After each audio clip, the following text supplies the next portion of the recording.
오늘도 행복하세요. 오자유세상의 유현상 목사입니다. 오늘은 로마서 1장 18절로 23절에 있는 말씀을 중심으로 해서 하나님의 진노가 하늘로 쫓아 나타나느니라는 제목으로 잠시 은혜를 나누고자 합니다. 하나님은 세상 모든 만물의 시작과 끝이십니다. 그래서 하나님은 때가 되시면 반드시 세상을 다스려가는 하나님의 절대 공의로 모든 일의 결론을 내시는 분이십니다. 그래서 시편 1편은 이렇게 말합니다. 복 있는 사람은 악인의 꾀를 쫓지 아니하며 죄인의 길에 서지 아니하며 오만한 자리에 앉지 아니하고 오직 여호와의 율법을 즐거워하여 주하려 묵상하는 자니 저는 시냇가에 심은 나무가 시절을 쫓아 과실을 맺는 것 같더니 잎사귀가 마르지 않으므로 행사가 다 형통하리로다. 악인은 그렇지 않으며 바람이 나는 겨와 같도다. 그러므로 악인이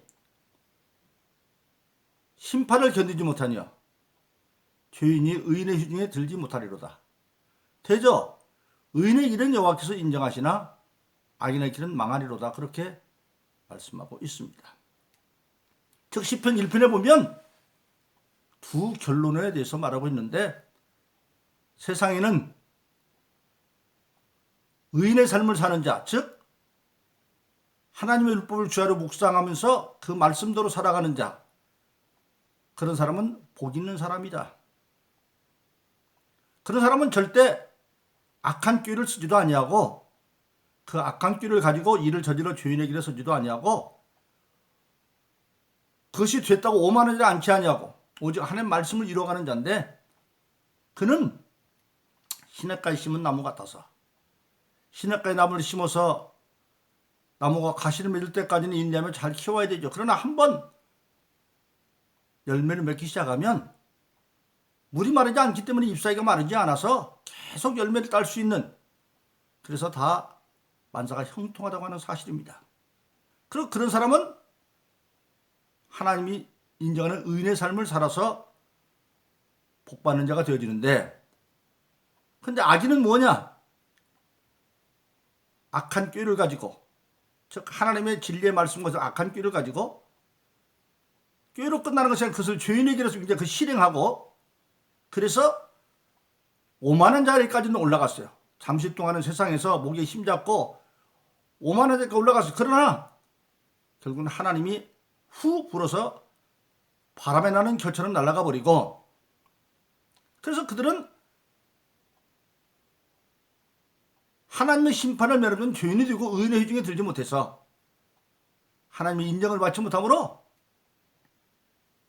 대자 하나님의 의인에게는 인정하지만 악인에게는 망한다, 그렇게 말하고 있습니다. 바로 그렇습니다.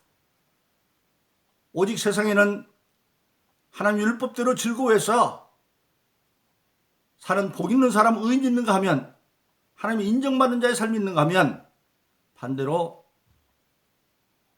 하나님의 율법과 달리 사람의 악한 꾀와 그리고 그것을 지내 죄인의 길을 쓰고 오만한 자 올라가지만 결론은 바람 타는 격처럼 날아가 버린다, 그렇게 말씀하고 있습니다. 바로 그렇습니다. 성경에 보면 때가 되면 반드시 하나님이 결론을 냅니다.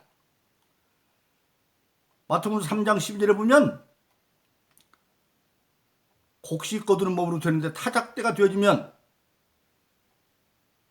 알곡은 거둬서 곡간에 들이지만 쭉정이 열매 맺을 것은 불에 던져버리고, 그리고 또 마태복음 13장에 보면 이렇게 예수님 비유로 말씀하십니다. 어떤 사람이 좋은 곡식을 밭에 뿌렸는데 나중에 보니까 거기 가라지가 나고 있어요. 근데 이 좋은 곡식은 밀인데 이 가라지와 밀은 어느 똑같은 것 같아요. 근데 자세히 보니까 가라지예요. 그러니까 종들이 가서 주인한테 저 가라지 뽑아버릴까요? 그랬더니 그냥 놔둬라. 왜? 이 가라지는 언뜻은 밀 같은데 꼭 밀 옆에 뿌리를 내려가지고 이 가라지 뿌리가 밀 뿌리를 칭칭 감고 있어요. 그래서 가라지를 뽑으면 밀까지 같이 뽑혀버리니까 주인이 그냥 놔둬라. 언제까지? 추수 때까지 놔뒀다가 이제 타작할 때가 되어지면 그 가라지를 먼저 뽑아서 불에 던져버리고 곡식은 곡간에 들이자, 그렇게 말합니다. 즉 가짜와 진짜가 지금 섞여져 있지만 마지막 때가 되어지면 가짜는 먼저 불에 던져버린다, 그렇게 말씀하고 있습니다. 그런데 그런 오늘 본문의 말씀 로마서 1장 18절로 23절은 그렇게 말합니다. 하나님의 진노가 불의한 자에게 하늘을 쫓아 나타날 것이다.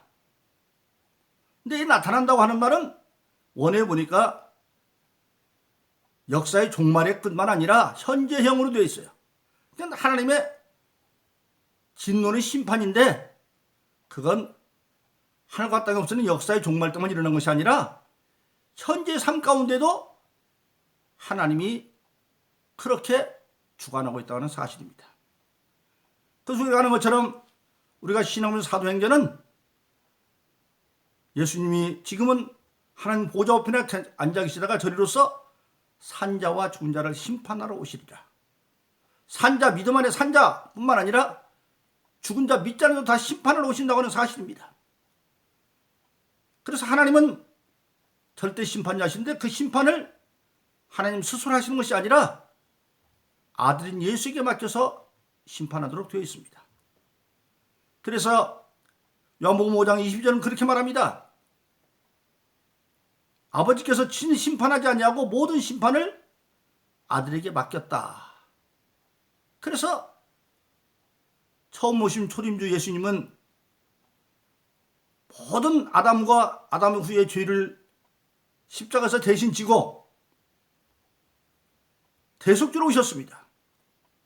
그 예수님께서 나의 모든 일을 대신 지도록 믿으면 모든 죄를 사해 주시고 그것을 의로 삼아서 멸망받을 자를 영생길로 인도하시는 주님. 그래서 요한복음 3장 16절은 하나님이 세상을 이처럼 사랑하사 독생자를 줬으니 이는 저를 믿는 자마다 멸망치 않고 영생을 얻게 하심이라. 믿지 않으면 멸망을 갈 수밖에 없는데 예수님이 내 모든 죄를 사했다고 믿으면 영생길로 인도한다.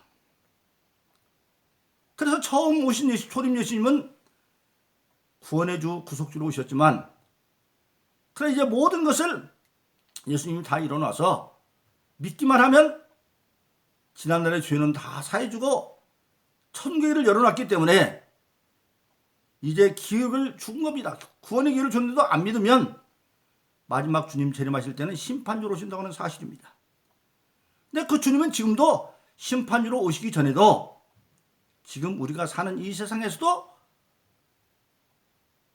하나님의 진노가 하늘을 쫓아 나타나리니 현재형으로 되어 있어서 우리 현재 역사 속에서도 그대로 나타나고 있다고 하는 사실입니다. 그래서 그 심판일 주님의 역사는 지금도 보면 일의 종말, 어떤 사람이 일을 시작하고 일을 마치는데 하나님 뜻대로 일을 시작해서 하나님의 뜻대로 가서 거둘 때 되어지면 알곡과 같은 역사가 주어지고 시냇가의 심람처럼 되어지고 그래서 고린도서 9장 6절은 적게 심으면 적게 거두고 많이 심으면 많이 거둔다 그렇게 말씀하고 있고 예수님이 비유로 말씀하신 씨 뿌리는 비유에서 가장 바람직한 경우인 좋은 땅에 뿌린 씨 누가복음 8장 15절은 그렇게 말하죠. 좋은 밭에 뿌렸다는 것은 하나님의 말씀을 선한 마음으로 듣고 인내로 지켜 결실하는 자다.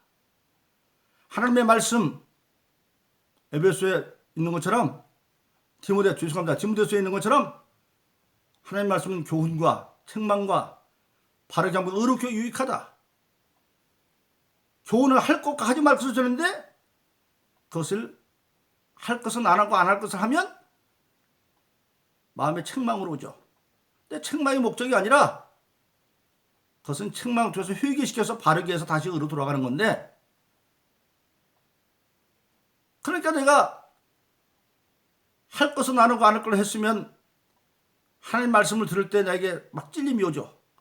그것도 선한 마음으로 듣는 거예요. 예를 들자면 주일을 성수해라 그랬는데 주일을 범했어요. 근데 다음 주일에 갔더니 주일 범하는 것이 뭔 죄인가를 목사님이 설교하시면 나한테 찔림이 와요.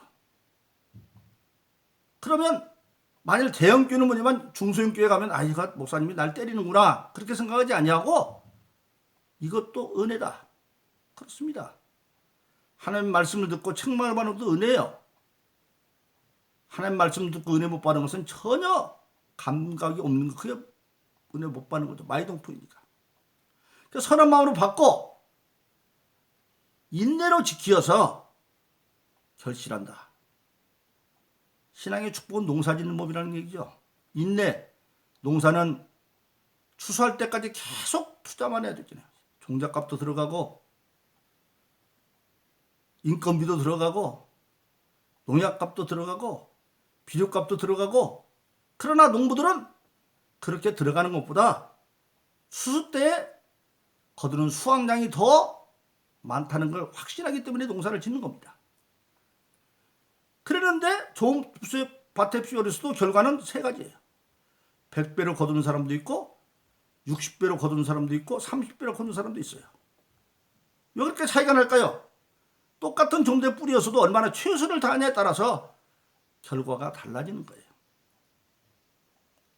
그래서 적게 심는 자는 적게 거두고 많이 심는 많이 거두고 최선을 다하는 자는 더 많이 거두고 100배 거두고 덜한 사람은 60배, 30배 거둘 수 있다 그렇게 말씀하고 있습니다.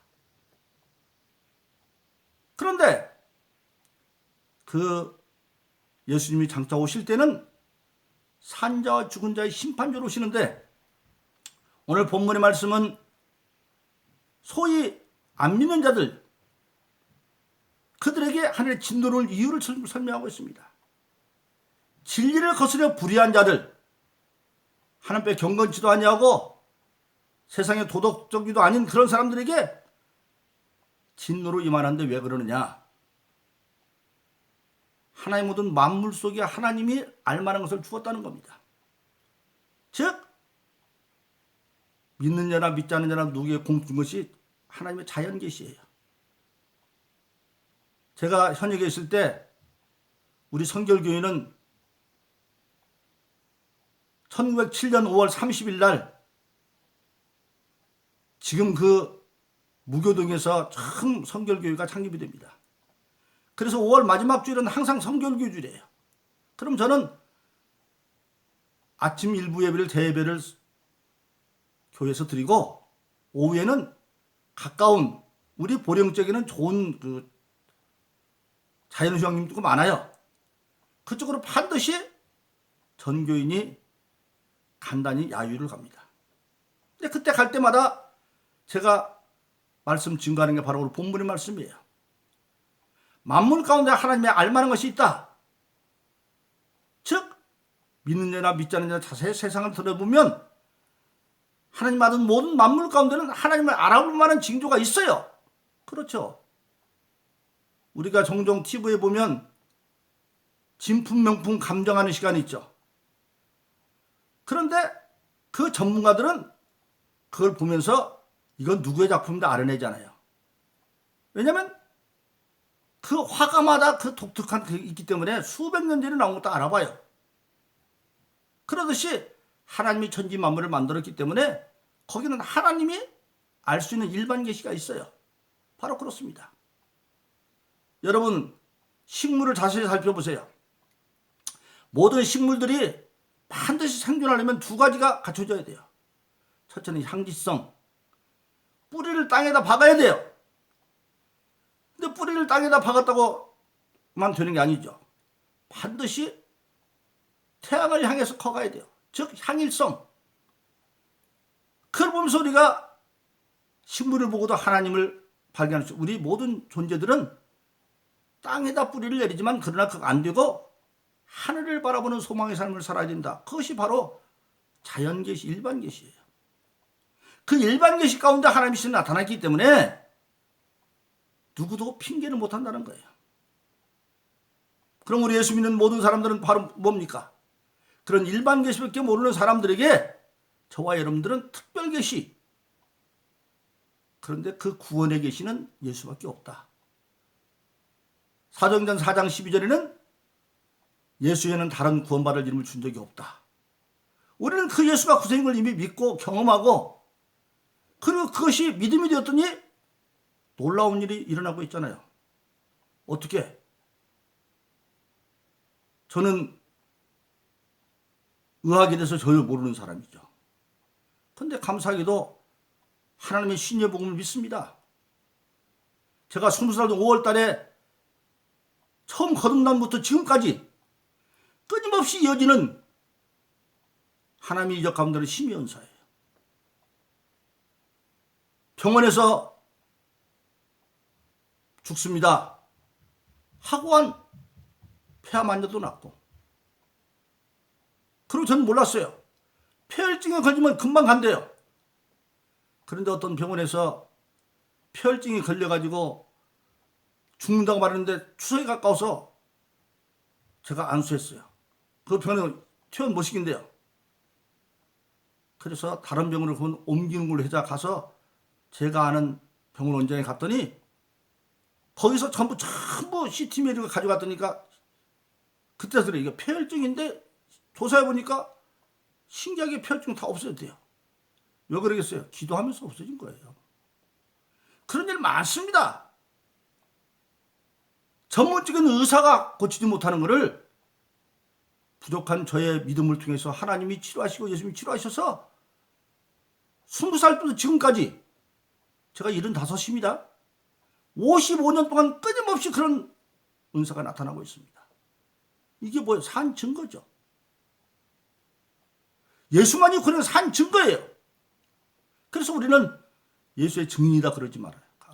그래서 사도행전 1장 8절은 너희가 성령을 받은 권능을 받고 예루살렘, 유다, 사마리아 땅까지 내 증인이 될 것이다. 그래서 일반 계시를 통해서 하나님의 신성을 깨달은 자들이 그러면 안 되죠. 그래서 많은 사람들은 오늘 본문의 말씀은 사람을 우상으로 섬기고, 그렇죠. 그리스 신화에서 헤라클레스 두고 사람을 우상으로 섬기는 신격화입니다. 그리고 타종교를 받는 우리가 아는 것처럼 종교들마다 사람의 형상을 내놓고 절하고, 또 대만에 가면 관제묘, 관원장을 섬기는 관제묘, 심지어 장애숭 섬기는, 그래서 사람을 섬기는 많이 있고, 또 동물들, 로마나 에집트는 그 금송아지를 섬기잖아요. 그리고 이게 버러지는 기어다니는 건데 바로 뱀이나 악어 같은 것들. 계시록 보면 서만학교나 거기서 그렇게 우상을 많이 섬기고 그랬던 것이죠. 서만학교의 안디바가 순교당하는데 그때 로마가 황제귀를 섬기는데 황제 형상으로 만든 것이 뭐냐면 금송아지예요. 그 노쏘가지를 열을 덮여가지고 그 위에다가 안디바를 놓고 죽여요. 그래서 사람의 형상, 동물의 형상, 그리고 기어다니는 버러지들을 우상을 섬겨서 섬기고 있다 이거예요. 그런 자들에게 하나님부터 진노가 임할 건데, 오늘 저와 여러분들은 예수님이 심판주로 오시기 전에 그들에게 자연계시를 통해서 신적 존재를 알았으면 특별계시 구원은 예수밖에 없다. 그걸 전해서 하나님의 진노가 하늘부터 쫓아 나타날 때에 그들이 진노의 대상이 아니라 구원의 대상이 되도록 우리가 우리만 구원받은 것으로 만족하지 말고 감사함으로 성령 받은 자로 내 가까운 예루살렘부터 유다 사마리아 땅끝까지 있는 곳에서 예수의 증인을 삶으로 진노를 막고 복을 전하는 사람 되기를 예수의 이름으로 축원합니다. 오늘도 행복하세요. 자유사생의 유현상 목사였습니다. 감사합니다.